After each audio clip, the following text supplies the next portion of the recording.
manifest so much publicity, good and bad, like all publicity is. The law of attraction, which is our next chapter, has received so much publicity, and in that, unfortunately, there's been a lot of misinformation, but there's also been the opportunity for the exposure of it to the world.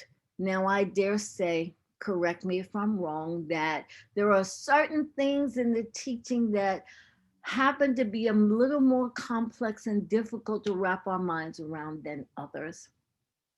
And mentally equivalent, at least for me, I'll own it, that has been one of them. And I get very curious because sometimes I manifest things so easily, and other times it has taken me years and I ain't done yet. I don't know if anybody can relate to that, but that's just my experience. So the mentally equivalent has to do with manifestation. It has to do with us being able to create what we want in our lives. And what it speaks to is having the equivalent vibration, the equivalent energy of whatever it is we want to manifest. So if we break that word down, it means equal. Okay. So that means that whatever we have going on inside of us in relation to what we want to manifest has to be equal to whatever that is. So when you want to manifest something, you have to have that within you. Mm. But how do we do that? So we're told that we have to imagine it, that we have to see it, that we have to feel it, that we have to taste it, that we have to act as if. Act as if you already have it. Well, I don't know about you, but sometimes that's been a challenge for me. It's like, how do we do that?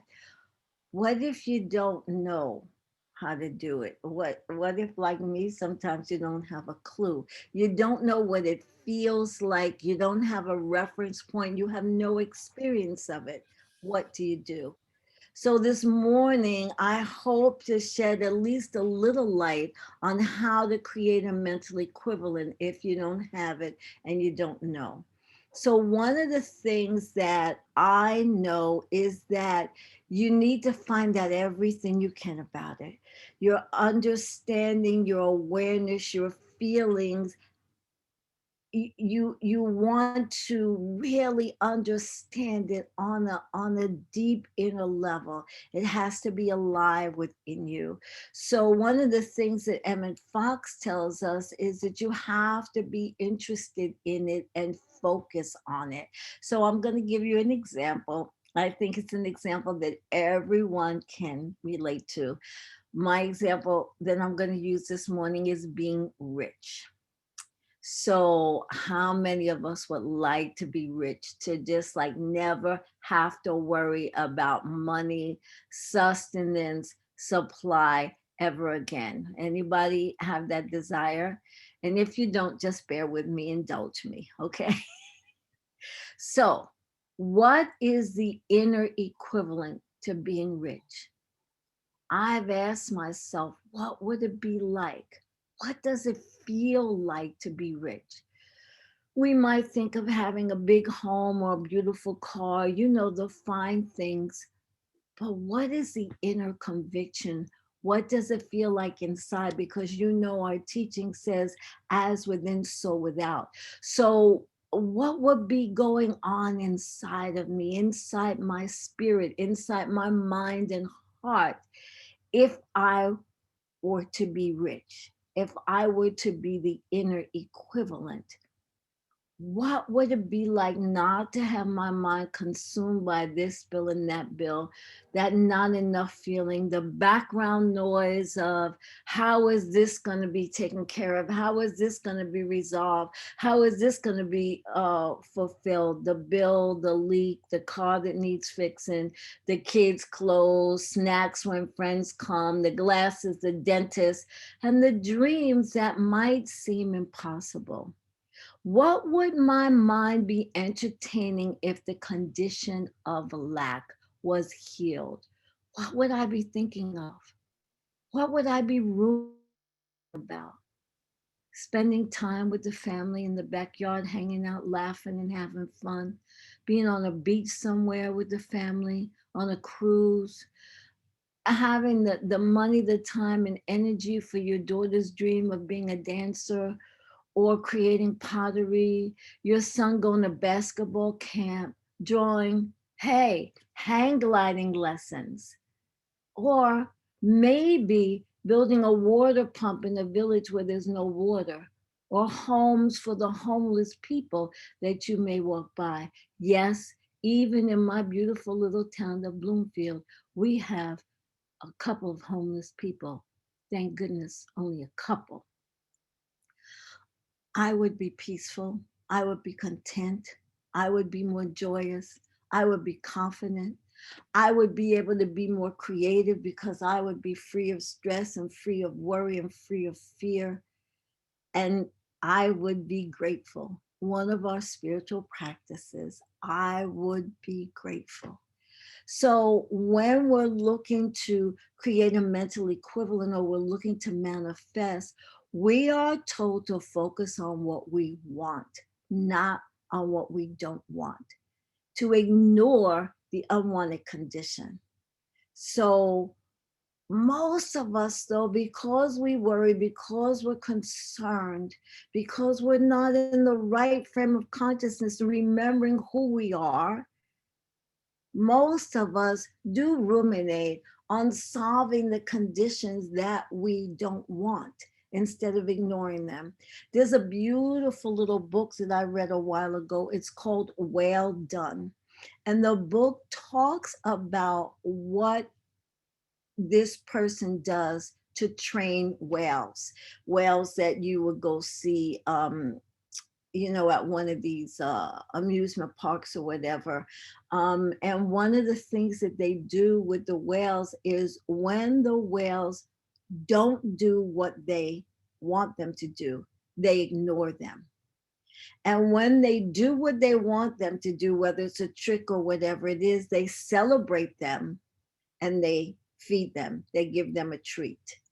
Now, that's not to imply that they starve them because they don't. But it's just that they reinforce the behavior that they do want and they reinforce it in positive ways.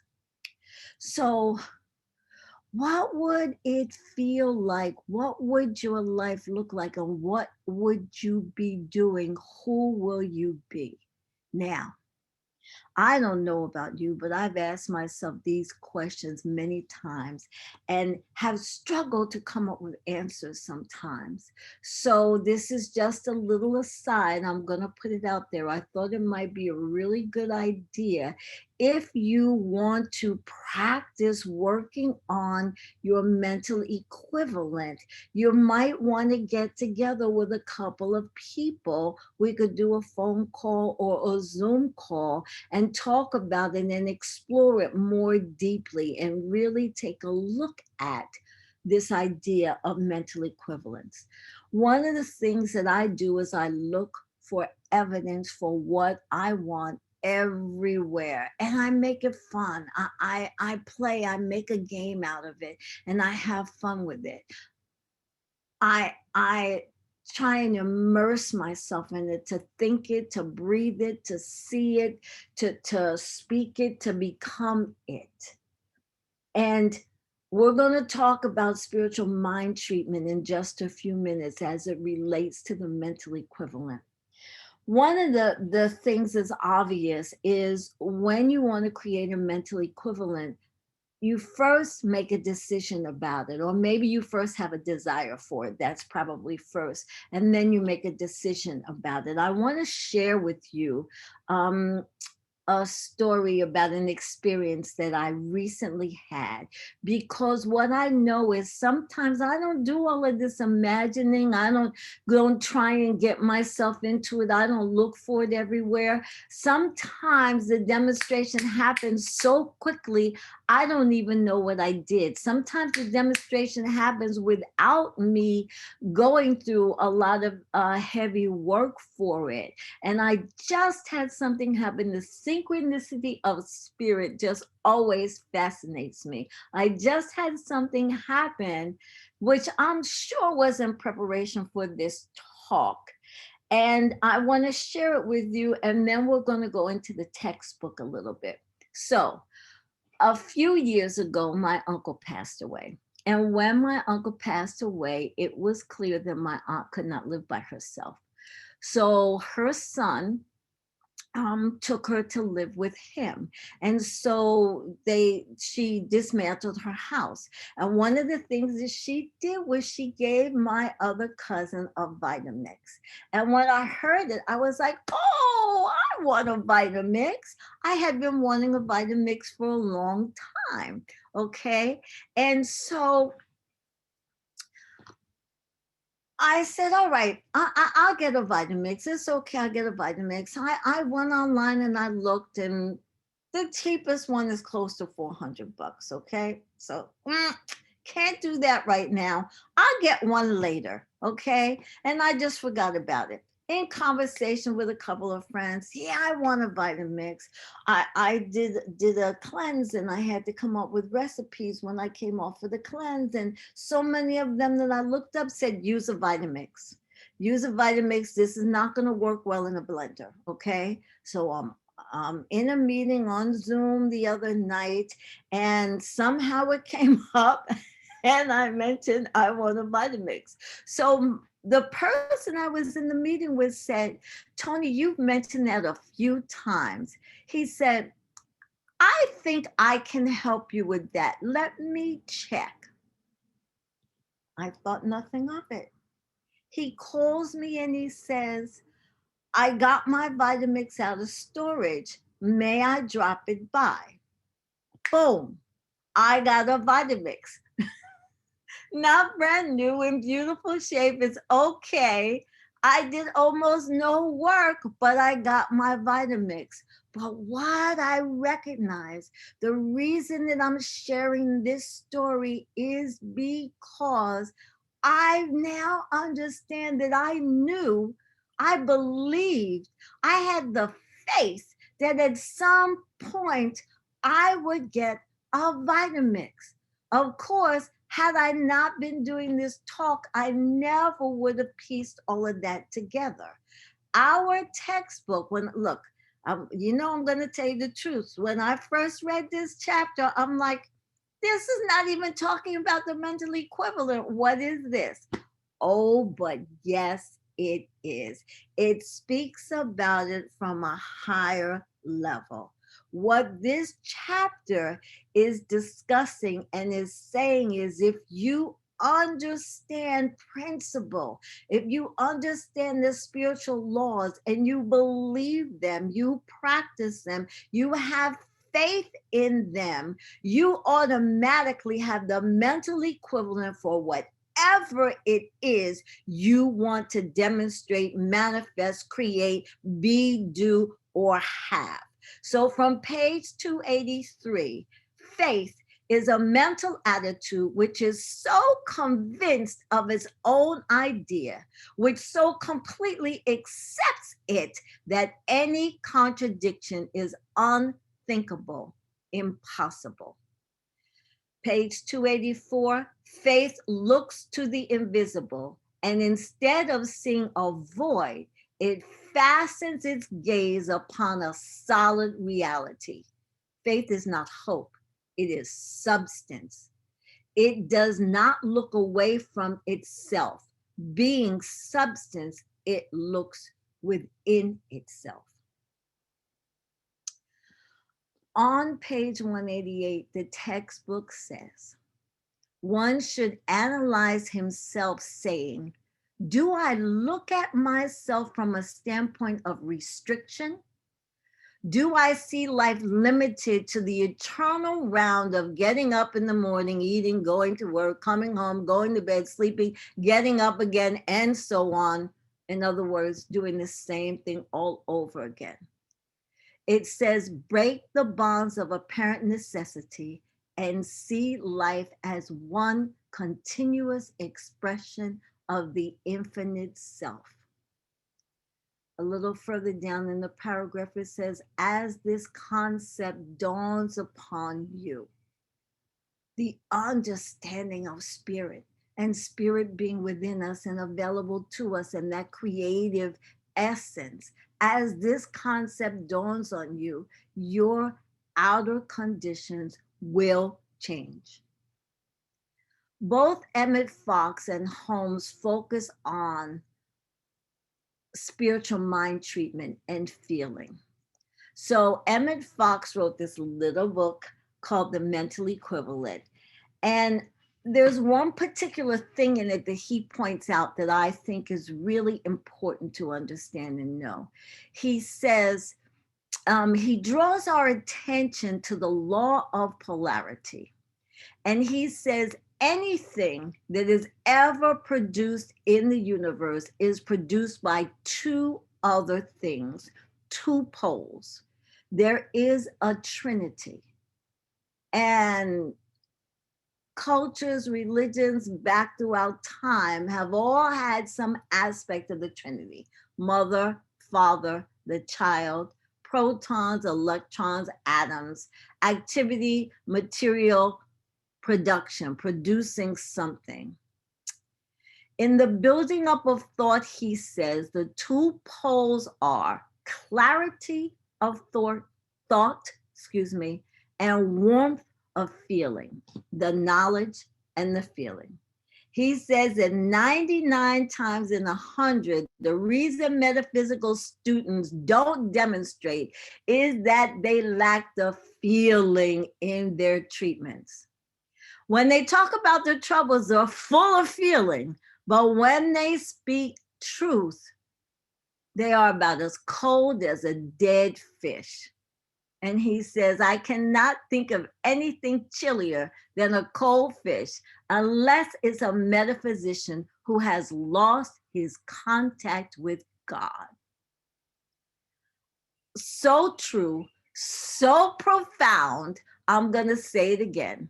I cannot think of anything chillier than a cold fish unless it is a metaphysician who has lost his contact with God.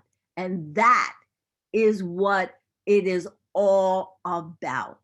Our connection, our understanding, our relationship with the divine presence, and knowing and understanding the principles and the truth so that we can live them. That is what it's all about, our connection with spirit.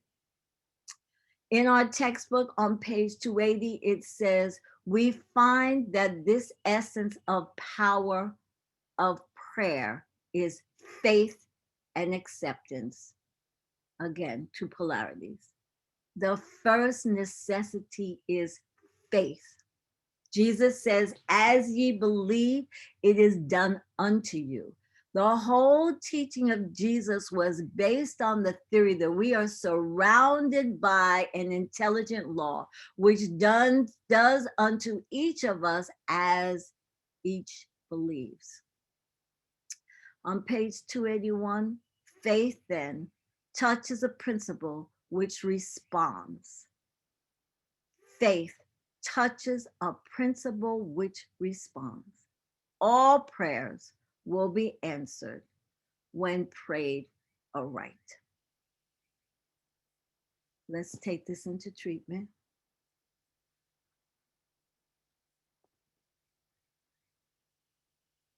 So first and foremost, I just give thanks for the joy in my heart.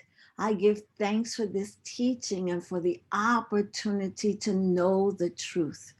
to know that there is a divine power and presence that is available to me, that responds to me, and it says yes. It is infinite and unlimited. There is no lack or limitation of any kind. It is all powerful, all knowing, and everywhere evenly present. It is within me. It is available to me for me to utilize to live the life that I choose to live. There is absolutely nothing that is too big or too small for this divine presence to say yes to. It is no respecter of persons. It created spiritual law, and spiritual law responds to my mind, to my heart, to the words that I speak, to my very beingness. It is always available to me, and I can always change any condition that I desire. I can create any condition that I desire, no matter how big or small it is. The ability to manifest, to change is always available to me. This creates my freedom. This gives me the opportunity for self-expression. This gives me the opportunity to be, to have, to experience the world that I choose to live in. It gives me the opportunity to impact and to co-create. And since there is only oneness, it doesn't matter if I want to create here or over there. There's only one, so I can create everywhere, so I can impact life. This is my God-given birthright, and for this, I am so grateful. I declare and affirm with this word that each one now has a deeper understanding, that understanding expands and unfolds and grows so that it becomes a the ability to personally utilize this truth, these laws, to manifest the life that each one chooses to create. I am so grateful, and I simply release my word into the law, knowing that it is God that makes it so. Please close with me, and so it is.